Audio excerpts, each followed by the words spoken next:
عثمان غنی رضی اللہ تعالیٰ عنہ فرماتے ہیں کہ جس نے صحیح وضو کیا، حضور علیہ السلام سے روایت کہ جس نے صحیح وضو کیا جس طرح میں نے وضو کیا ہے اور 2 رکعت پڑھی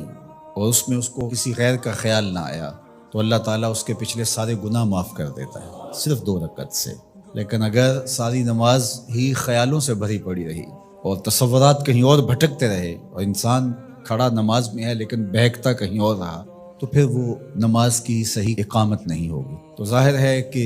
ابتدا کے اندر تو کوشش ہوگی کہ فرائض واجبات پورے ہو جائیں، تو وہ خشوع اگر نہیں بھی حاصل ہو پایا تو پھر بھی کوشش جاری رکھنی چاہیے، نہ یہ کہ اب وہ تو کیفیت ہی نہیں نصیب ہو رہی تو میرا نماز پڑھنے کا کیا فائدہ۔ حضرت محدث کچھوچوی علیہ رحمہ سے کسی مرید نے کہا، حضرت نماز پڑھتا ہوں لیکن لطف نہیں آتا، مزہ نہیں آتا۔ تو آپ نے اسے سوالیہ انداز میں پوچھا کہ اس کے باوجود بھی پڑھتے ہو؟ اس نے کہا جی وہ تو فرض ہے، پڑھتا تو ہوں۔ تو آپ جھومنے لگے، فرمایا واہ واہ، تمہیں مزہ نہیں آتا پھر بھی پڑھتے ہو؟ اس کا مطلب ہے تم مزے کے لیے نہیں اللہ کے لیے پڑھ رہے ہو۔ تو اگر لطف آ جائے وہ کیفیت، وہ تو بہت بڑی بات ہے،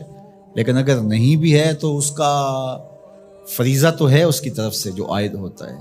تو وہ شکل بنا کے تو کھڑے ہوں، وہ صورت بنا کے تو کھڑے ہوں، تو